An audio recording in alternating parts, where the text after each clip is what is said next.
When a seemingly ordinary pet buffalo reveals a link to a buried secret from the past, a blind young woman faces choices that could shake the foundations of a $1 million empire.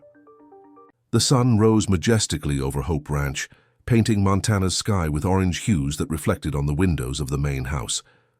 Robert Mitchell had been up for several hours, as he had done every day for more than 30 years. At 60 years old, he observed his property with the pride of someone who had built an empire from nothing. "Good morning, Mr. Mitchell.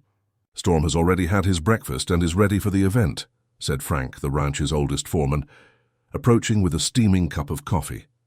Robert nodded and smiled, accepting the coffee. "This will be Hope Ranch's most important day. Frank, the agricultural exhibition in Helena will put our name on the map across the country." As they talked, Robert headed to the special stable where he kept Storm, a buffalo with shiny black fur, impressive horns, and an almost human gaze.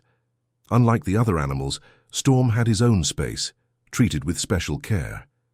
He wasn't just an exhibition animal. For Robert, he represented much more. "Ready to shine, my friend," Robert said, caressing the animal's muzzle. Storm responded with a slight head movement, as if understanding every word. Far away in a small apartment in downtown Helena, Emily Davis was getting ready with the help of her friend Sarah. At 28, Emily had lost her sight as a child, but that never prevented her from living intensely. With a degree in journalism, she worked as a radio host and maintained a blog about accessibility. "I don't know why you insisted so much for me to go to this event," complained Emily, adjusting her dark glasses. "What is a blind person going to do at an agricultural exhibition?" Sarah laughed while braiding her friend's long brown hair. "You need to get out more. Besides, this event is special. They're saying they're going to present an extraordinary buffalo, something revolutionary for the livestock industry." "A buffalo?" Emily let out an ironic laugh. "And what's so special about it?" "They say it's the most resilient animal ever raised in America. The owner, Robert Mitchell, transformed a small ranch into an empire because of the techniques he developed with this buffalo." Something about that name made Emily freeze momentarily. Robert Mitchell. The name sounded vaguely familiar, but she couldn't remember from where. Meanwhile, behind the scenes at the Helena Exhibition Center, Richard Anderson, a businessman in an impeccable suit and severe expression, was giving orders to his assistants. A representative of an agribusiness multinational, he watched the preparations for Robert Mitchell's arrival with particular interest. "I want all the details about this buffalo," he ordered one of his employees. "If what they say is true, we need this animal, or better yet, the technology behind it." The big day had arrived. The agricultural event was packed with farmers, businessmen, and curious onlookers eager to see the famous buffalo storm. Robert Mitchell entered the main arena, leading the majestic animal, which walked serenely despite the crowd. "Ladies and gentlemen," announced the presenter, "meet Storm, the miracle of American genetics." In the middle of the audience, Emily felt a strange restlessness. Even without being able to see, something in the environment affected her deeply. It was as if a dormant part of her memory was trying to awaken. And then, to everyone's surprise, at the moment when he should have been exhibiting himself in the center of the arena, Storm stopped. Ignoring the commands of Robert and the handlers, the buffalo turned slowly, as if looking for something. His eyes scanned the crowd until they fixed on a specific direction. In the direction of Emily Davis. If this story interested you, don't forget to subscribe to our channel and give a like. Tell us which city you're watching from. We continue.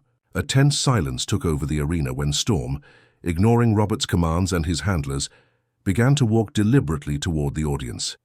The spectators, surprised by the break in protocol, made way as the imposing buffalo advanced with firm and determined steps. "What's happening?"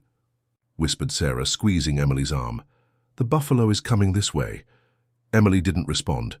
Even without seeing, she could feel the animal's approach. Her heart was racing, and a strange sensation ran through her body, as if each of Storm's steps awakened dormant fragments in her memory. Robert Mitchell watched the scene in astonishment. In all the years of living with Storm, he had never seen him act that way. The animal had always been obedient, predictable, almost calculable in his reactions. Something was wrong.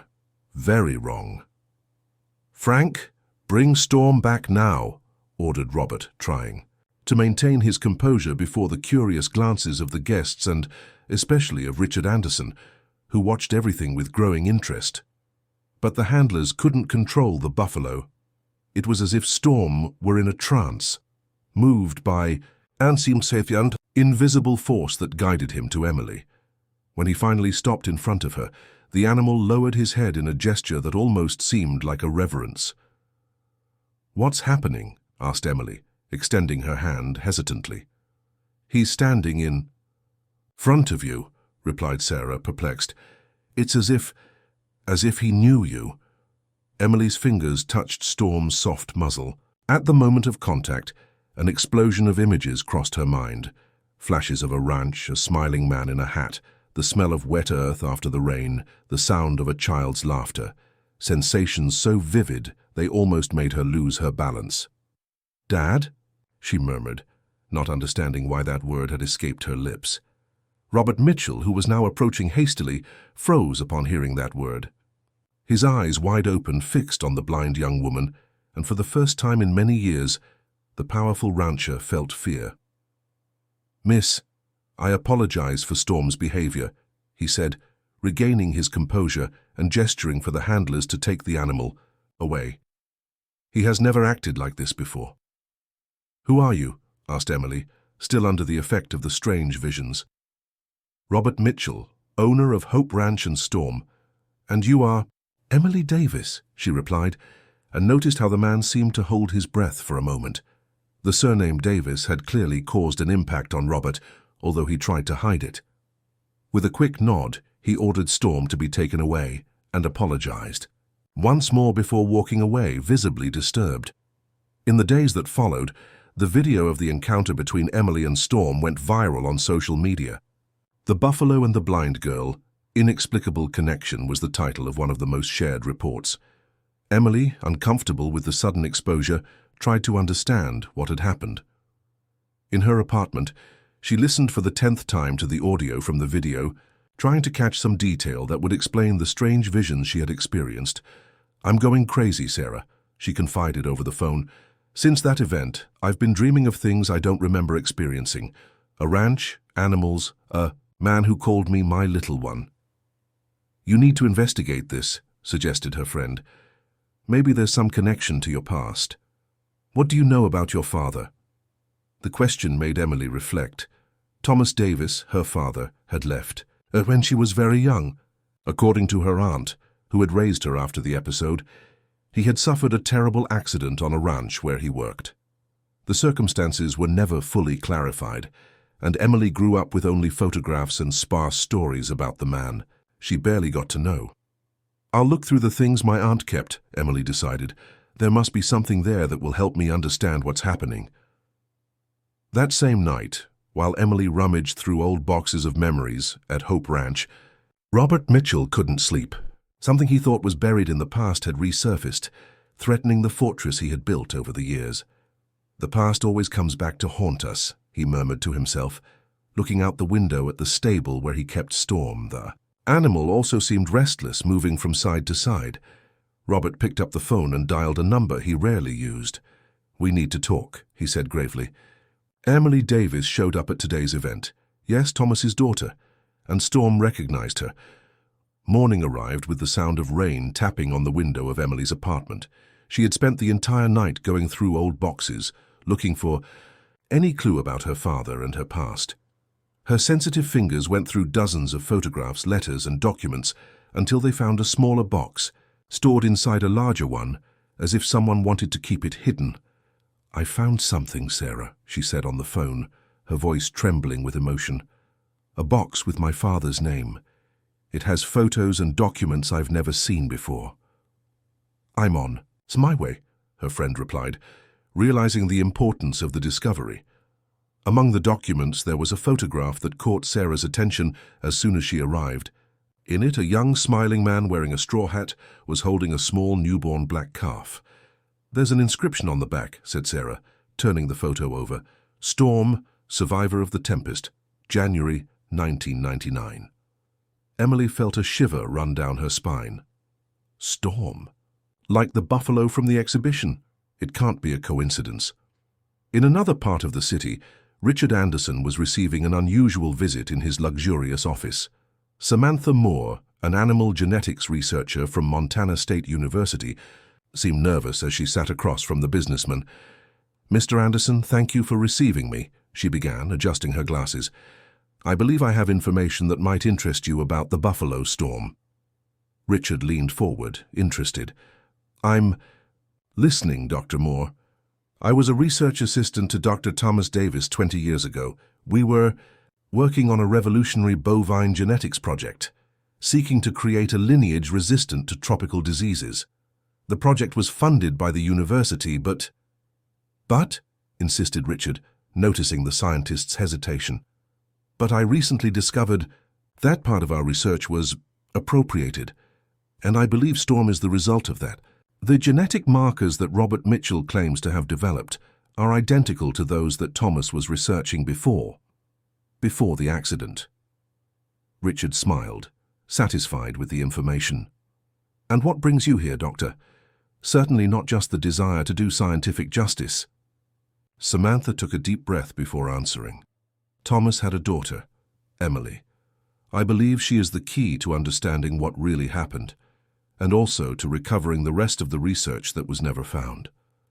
At Hope Ranch, Robert paced nervously around his office while Frank, his faithful foreman, listened attentively. "We need to keep Storm away from the public eye for a while," said Robert, "and find out more about this Emily. What does she know? What does she remember?" "But boss, you already know who she is, don't you?" asked Frank cautiously. "She's Thomas's daughter, that researcher who worked here." Robert gave Frank a stern look. "Some stories should remain buried, Frank, for everyone's good. What happened to Thomas was unfortunate, but what we built afterward benefited many people, and that girl could jeopardize everything." At that same moment, in the special stable, Storm seemed agitated, moving restlessly in his space. The handlers didn't understand the unusual behavior of the animal, always so calm and controlled. Back at Emily's apartment, she and Sarah continued to explore the documents they had found. Among them was a scientific notebook with formulas and schemes incomprehensible to both of them. "Look at this," said Sarah, leafing through the notebook. "It seems like your father was developing some kind of advanced genetic research. There are DNA diagrams, notes about disease resistance." Emily ran her fingers over the pages, feeling the marks left by her father's pen. "He worked with animal genetics that I knew. My aunt told me he was brilliant, a visionary, but I never understood exactly what he was working on." On another page of the notebook, Sarah found a sealed envelope addressed to "My little Emily, for when the time is right." With trembling hands, Emily opened the envelope and asked her friend to read the contents. "My dear daughter, if someday you are reading this letter, it means I couldn't be by your side as I wished. There are powerful forces interested in my work, people who don't understand that science should serve everyone, not just the powerful. Storm is not just an extraordinary animal. He carries with him the future of American ranching. But his true secret lies in his connection with us, with our family. There is something special in his DNA, something that links him to us in ways that conventional science cannot yet fully explain. If one day you meet him, you will know what I mean. He will recognize you, just as he would recognize me." Emily let tears stream down her face as Sarah finished reading. "My father," she murmured. "What really happened to him? And what secret does Storm carry?" At that moment, Emily's phone rang. It was an unknown number. Hesitantly, she answered. "Hello? Emily Davis?" asked a female voice. "My name is Samantha Moore. I was your father's assistant. We need to talk about Storm and about Robert Mitchell. There are things you need to know." The Ipanema Cafe in downtown Helena was almost empty that rainy afternoon. Emily, accompanied by Sarah, anxiously awaited the arrival of Samantha Moore. Each minute of waiting seemed like an eternity for someone who had spent her entire life with unanswered questions. "How will I recognize her?" asked Emily, nervous. "I'll recognize her and let you know," reassured Sarah. watching the entrance of the cafe attentively. A few minutes later, a woman of approximately 50, with graying hair tied in a bun and a serious expression, entered the establishment. Her eyes behind thin-framed glasses scanned the environment until they found the two young women. "Dr. Moore." Sarah stood up, extending her hand. "Please call me Samantha," she replied, sitting at the table. Her eyes fixed intensely on Emily. "You're identical to your father. The same features, the same determined chin." Emily smiled nervously. "You worked with my father? What really happened to him? And what's the connection with Robert Mitchell and the Buffalo Storm?" Samantha took a deep breath before beginning. "Your father, Thomas, was a misunderstood genius. We were developing revolutionary research on genetic markers for disease resistance in cattle, something that could transform family livestock farming, especially in the poorest regions of the country." She paused, taking a sip of the coffee that had just arrived.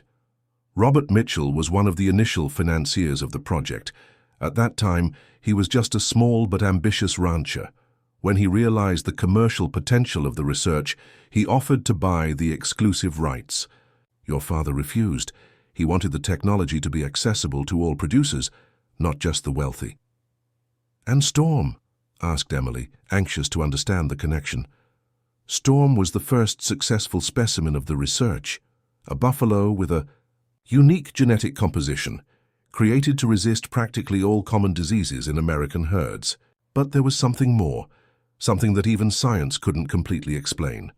Samantha adjusted her glasses, carefully choosing her next words.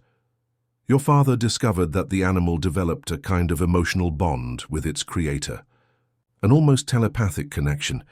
It was as if the genetic markers responded to the presence of certain people, further increasing their resistance and capabilities.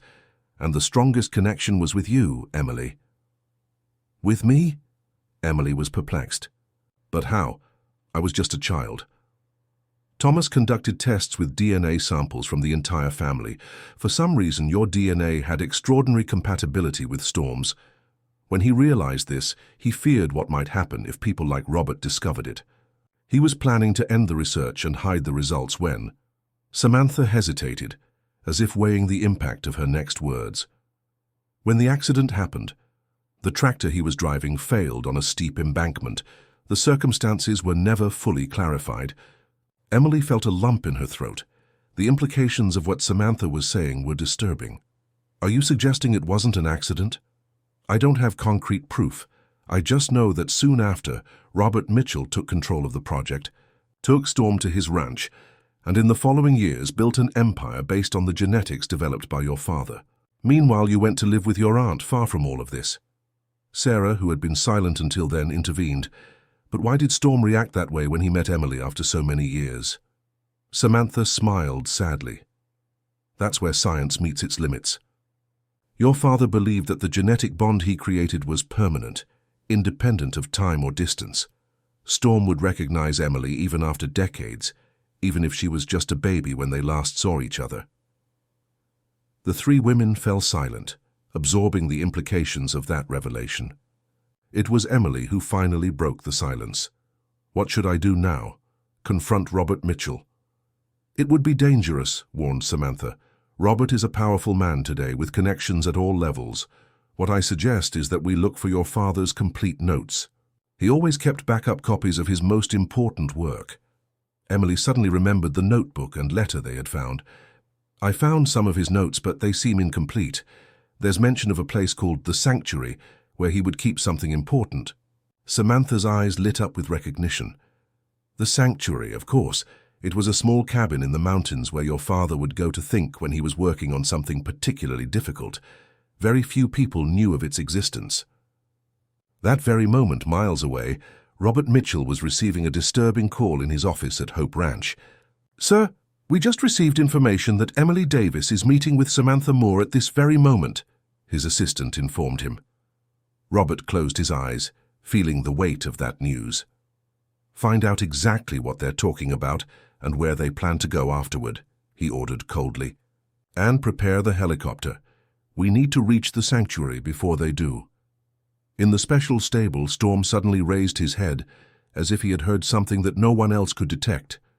His eyes fixed in the direction of the city, where Emily now knew more about her past and the role that he, an extraordinary buffalo, played in that complex story.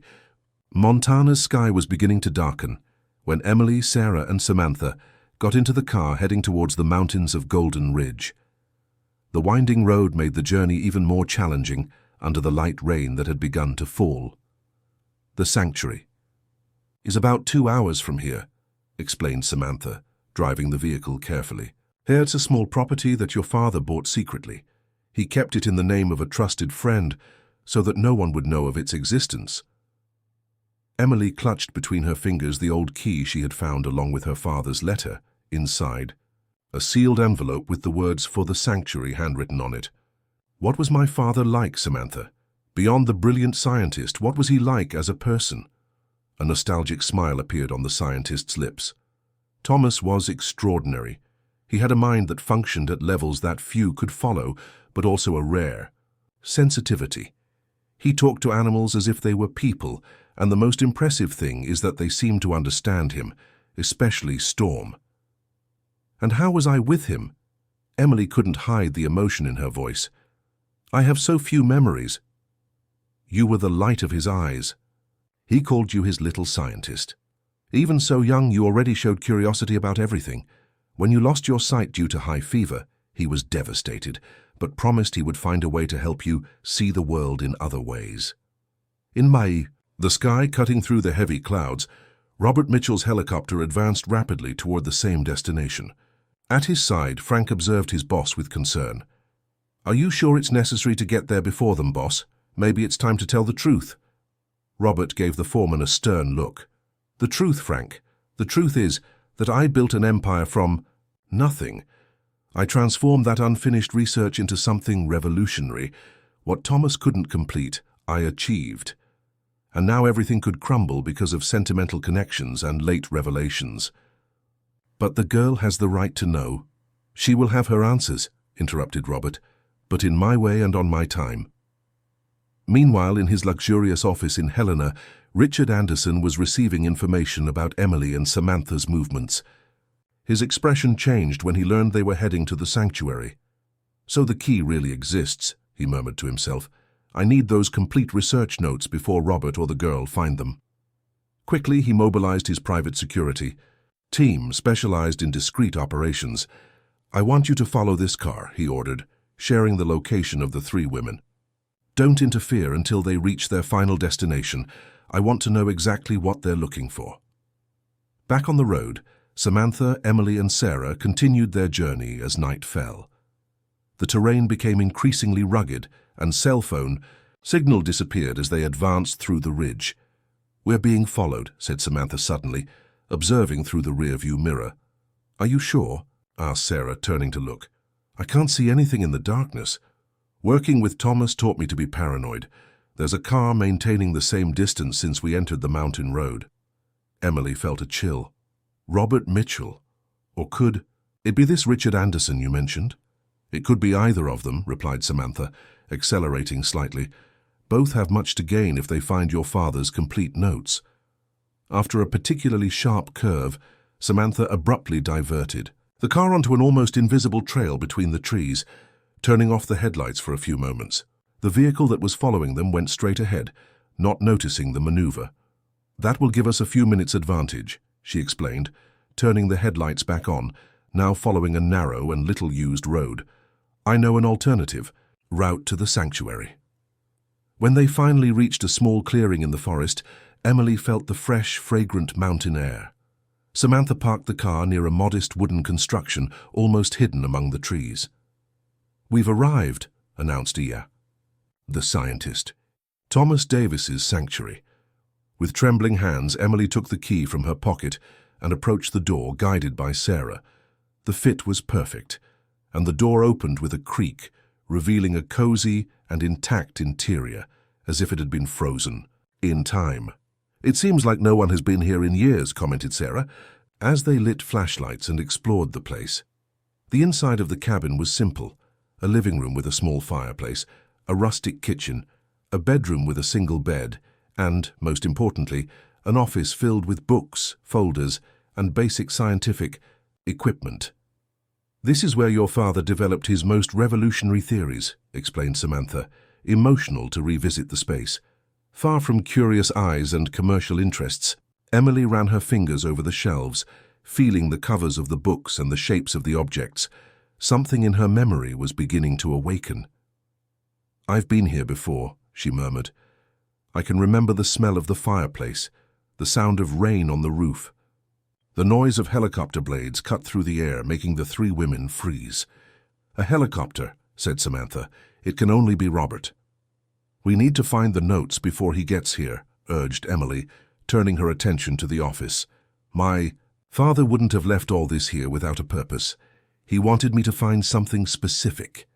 As they frantically searched the cabin, the sound of the helicopter got closer and closer. Time was running out. It was then that Emily suddenly stopped, as if struck by a memory. "The song," she said in a whisper. "My father always sang a song to me before bedtime. It was a kind of code between us." And guided by an almost forgotten memory, Emily began to softly sing a simple and sweet melody. As the notes flowed, her fingers found a small carving in the wooden baseboard, almost imperceptible. Pressing it, a secret compartment opened in the wall, revealing a metal box. If this story interested you, don't forget to subscribe to our channel and give a like. Tell us which city you're watching from. We continue. Emily was holding the metal box with trembling hands when the cabin door opened abruptly. Robert Mitchell entered, followed by Frank and two security guards. His gaze, initially stern, softened slightly upon meeting Emily's blind eyes. "I see. You found what you were looking for," he said, approaching slowly. "Just like your father, you always had a special talent for discovering secrets." "Stay away from her," warned Samantha, positioning herself between Robert and Emily. "Dr. Moore, how long it's been?" replied Robert with a cold smile. "Still defending Thomas's ideals after all these years. Your loyalty is admirable, though misguided." Emily clutched the box to her chest, taking a few steps back. "What did you do to my father?" she asked, her voice mixing anger and fear. "Why did you lie all these years? Why did you hide Storm from me?" Robert sighed deeply, as if pondering how much he should reveal at that moment. "The story is more complex than Samantha probably told. Your father was brilliant, yes, but also dangerously idealistic. He didn't understand market realities, the need to protect intellectual property. When he discovered the extraordinary potential of the bond between you and Storm, he wanted to end the project, destroy years of research, because he feared what people like you would do with that discovery," exclaimed Samantha. "What I did," replied Robert firmly, "was turn a theory into reality.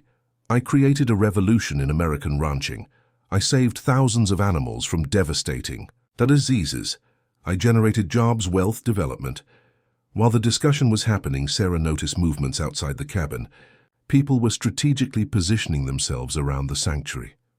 "We have company," she whispered to Emily, "and it doesn't seem to be from Robert's team." At that moment, Richard Anderson entered the cabin, accompanied by 4 professional-looking, discreet men. "What an interesting meeting," he commented with a calculated smile. "It seems all the characters in this story finally meet." Robert turned abruptly, surprised by the new presence. "Anderson? What are you doing here?" "The same as you, my dear Robert, seeking what is rightfully mine, or rather what should belong to everyone." Emily, confused by the new development, clutched the metal box even tighter. "Who are you?" "Richard Anderson, Miss Davis. I represent a consortium of companies that has been trying for years to democratize access to the technologies that Robert here monopolizes. Your father and I had an agreement, you know. He contacted me days before the accident, concerned about Robert's intentions." Robert stepped forward, furious. "Lies! Thomas would never trust someone like you, Anderson. You represent exactly the kind of exploitation he feared." The tension in the cabin was palpable. 3 distinct groups, all with different interests in the contents of that metal box.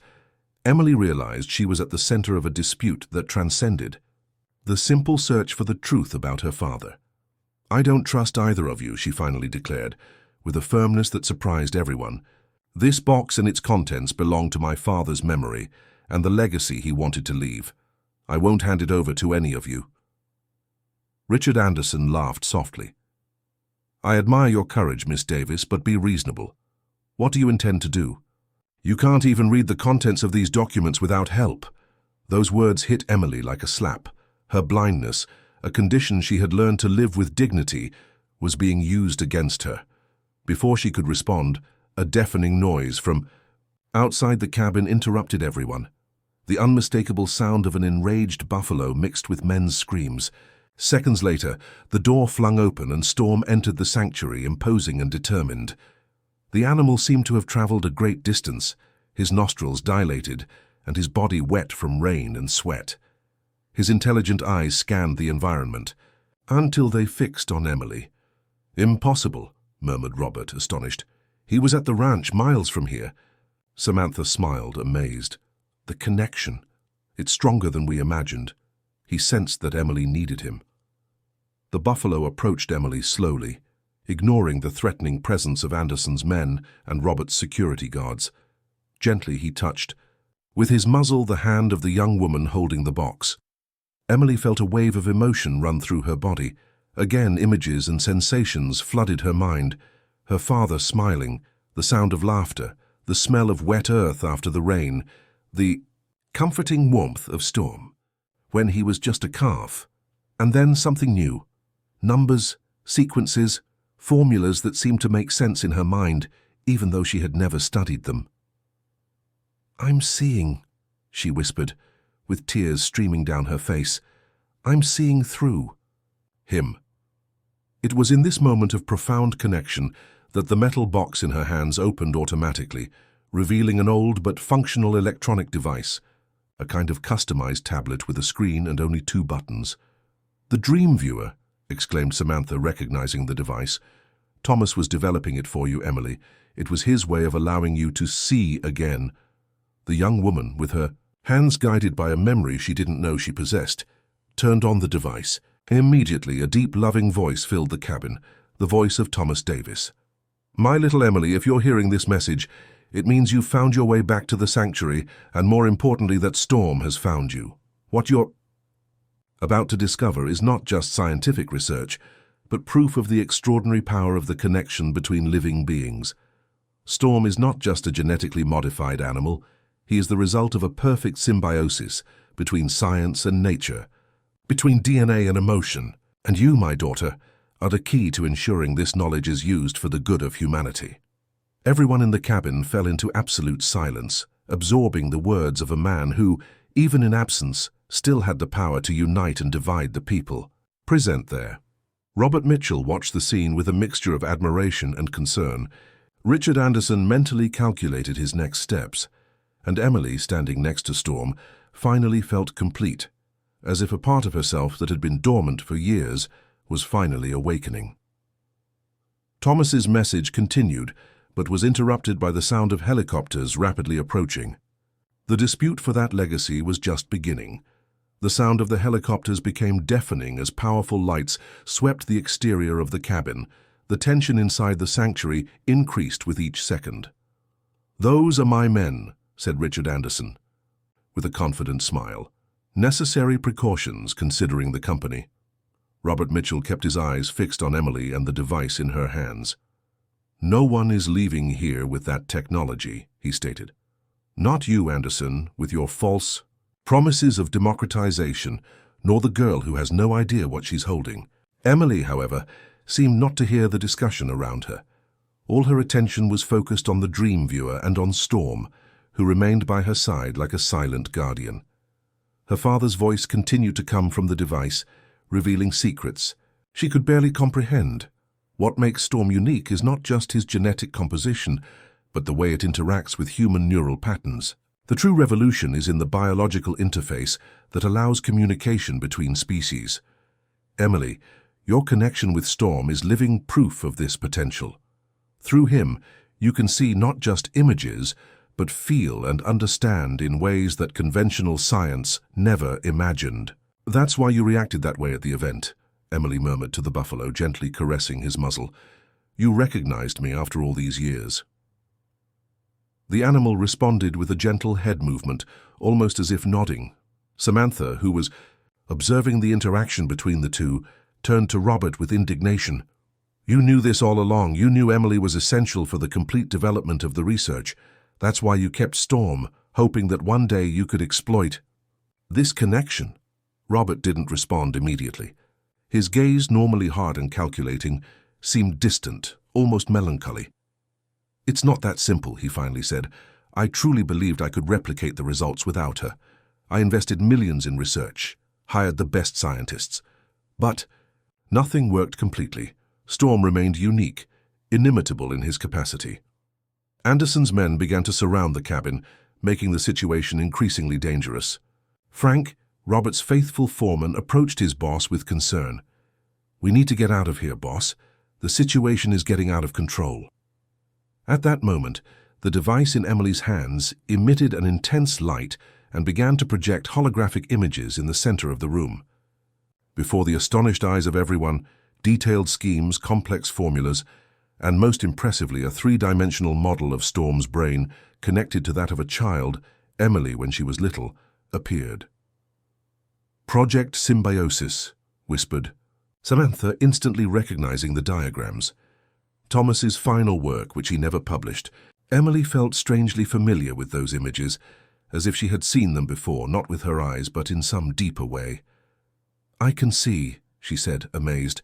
"Not with my eyes, but through Storm. It's as if he's lending his vision to me." Richard Anderson couldn't hide his fascination. This transcends any known technology.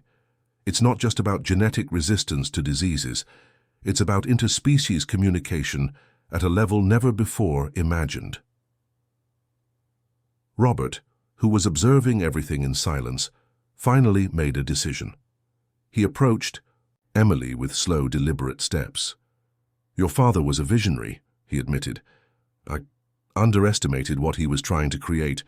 I thought it was just about advanced genetics, about creating more resistant and productive animals. But he saw beyond, far beyond." Emily turned her face toward Robert's voice, still connected to the images she was receiving through Storm. "Why?" she asked simply. "Why did you do this to him? Why did you keep me away from all this?" A heavy silence took over the cabin. Even Anderson's men seemed to be waiting for the answer. Robert took a deep breath before speaking. "Your father discovered something that could change the world, but also something dangerous in the wrong hands. When he realized that Anderson and I were fighting over the patent for his discoveries, he decided to end it all. He said he would destroy the research before seeing it commercialized without proper ethical precautions." "So you arranged the accident?" accused Samantha. "No." Robert's voice trembled slightly. "I never wanted Thomas to suffer any harm. Yes, I pressured him, threatened lawsuits, tried to buy his research at any price. But the accident?" He hesitated. "The accident was the work of someone else." All eyes turned to Richard Anderson, who maintained an impassive expression. "Let's not be melodramatic," he said with a cold smile. "Business is business. Thomas was being irrational, refusing to share discoveries that could benefit humanity." Emily felt a growing hatred within her, but before she could respond, her father's voice echoed from the device again as if it knew exactly the right moment to intervene. "If I'm right, at this moment, you're fighting for control of this technology. Robert, Richard, I know you'll do anything to possess it, but I made a mistake in trusting you. A mistake I'm correcting now. Emily, my daughter, you are the only legitimate heir to this knowledge. Only you, with your purity of intention and special connection with Storm, can decide the future of this discovery." As the message continued, something extraordinary began to happen.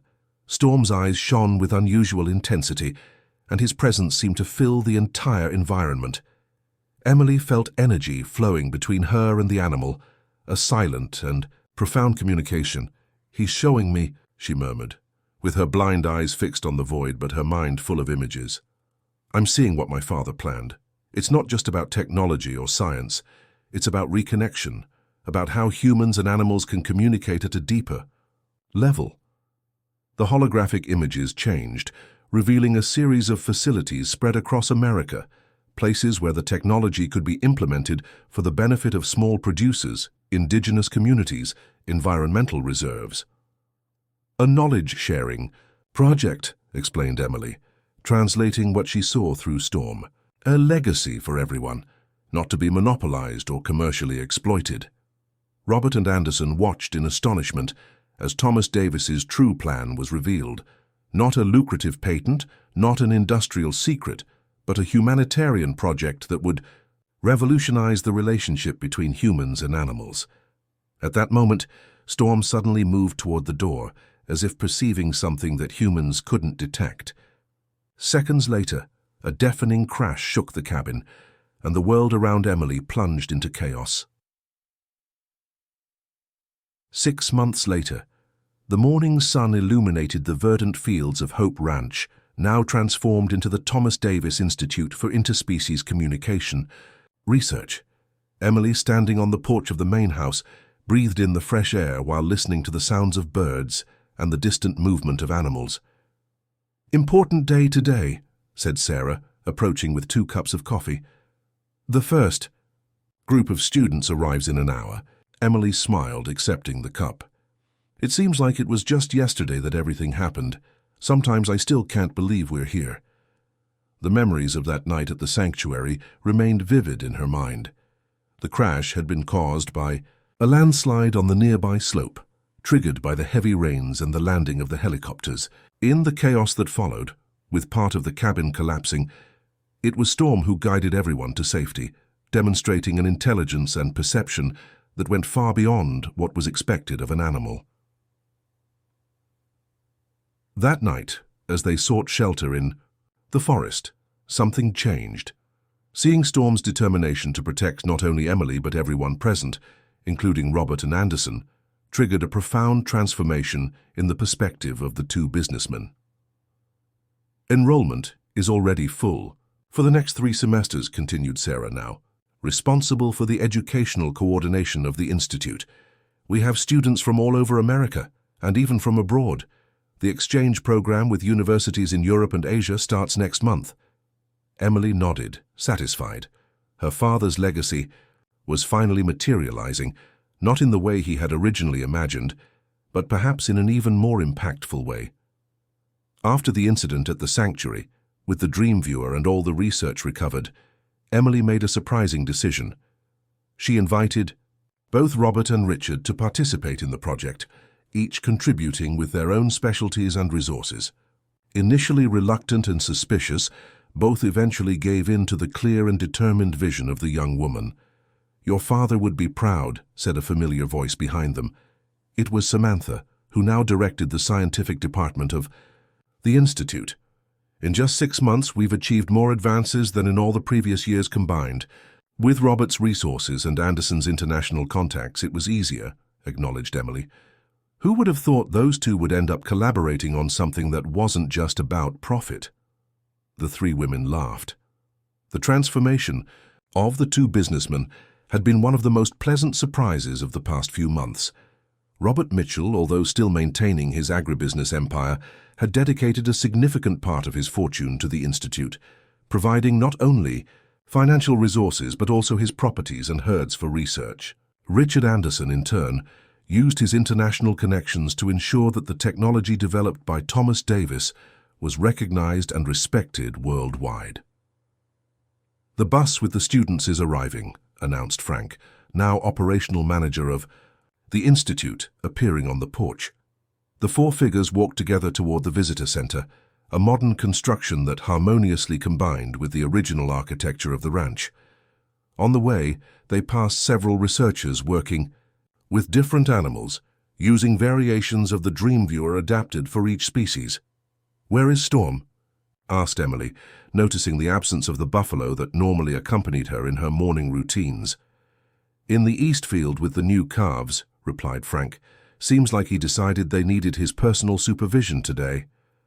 Emily smiled. Even after months of daily interaction, Storm continued to surprise her with his almost human behavior in understanding and sensitivity. The bus parked in the main courtyard, and dozens of young students of veterinary medicine, biology, genetic, engineering and other related fields descended, looking in wonder at the structure of the institute. Emily, with the help of her enhanced version of the Dream Viewer, could perceive the expressions of enthusiasm and curiosity on their faces. The device, now much smaller and more discreet, resembled an ordinary pair of glasses and allowed Emily to see the world around her through a combination of advanced technology and the special connection with Storm. It wasn't conventional vision, but a unique perception that combined visual elements with sensations and emotional impressions. "Welcome to the Thomas Davis Institute," she began, addressing the group of students. "Here you will learn not only about advanced genetics or interspecies communication, but about a new way of understanding our relationship with the natural world." While Emily conducted the initial presentation, a familiar figure observed from a distance, leaning against one of the barn pillars. Robert Mitchell, now with a more serene appearance, reflected on how much his life had changed in the past few months. "Impressive how she transformed everything, isn't it?" commented Richard Anderson, approaching discreetly. The rivalry between the two had given way to a mutual respect, albeit cautious. "She has the same sparkle in her eyes as her father," replied Robert. "The same determination, the same vision, and the same stubbornness," added Richard with a slight smile. "I still can't believe she refused to patent the technology." Robert nodded. One of Emily's first decisions had been to declare the Dream Viewer and all related discoveries as open-source technology, available to any researcher or institution committed to the ethical principles established by the Institute. "Thomas would have done the same," said Robert, with a hint of regret in his voice. "I should have understood that 20 years ago." A movement in the field caught the attention of both men. Storm appeared on the horizon, majestic as always, followed by a small group of young buffaloes. Upon spotting Emily with the students, the animal changed direction, walking deliberately toward the group. The students reacted with amazement and admiration as the imposing buffalo gently approached, stopping beside Emily like a faithful guardian. She interrupted her speech to caress the animal's muzzle, and a respectful silence fell over the scene. "This is Storm," she introduced. "Without him, none of this would be possible. He is living proof of what my father always believed, that true evolution lies in how we connect with other species, not in how we dominate them." As she spoke, Emily could feel, through her special connection with Storm, the presence of something more, something that went beyond science or technology. It was as if her father were there, proudly observing what she had built from his legacy. In the afternoon, after the students had been directed to their accommodations, Emily found a moment of solitude in the open field. With Storm by her side, she watched the sunset that painted Montana's sky with golden hues. "We did it, didn't we?" she murmured, more to herself than to the buffalo. "We transformed something that could have been used for greed and power into a force for good." Storm responded with a slight head movement, almost nodding. Through the special connection they shared, Emily could feel the serenity and satisfaction of the animal. In the main house, Samantha was reviewing the latest data, collected on the communication between Storm and Emily. The results were extraordinary, surpassing any scientific expectation. What had begun as research on genetic resistance had evolved into a revolutionary study on animal consciousness and interspecies communication. "We need to prepare Emily," she said to Sarah, who was helping her organize the data. "The International Council for Ethics in Animal Research wants her to give a presentation in Geneva next month." "She's ready," replied Sarah confidently. "In fact, I think we all underestimated Emily from the beginning. Her blindness was never a limitation. Perhaps it was precisely what allowed her to see beyond the obvious." In the field, Emily felt the gentle breeze of the evening that was beginning to fall. With Storm by her side and the institute that bore her father's name flourishing, she finally understood the true meaning of Thomas Davis's legacy.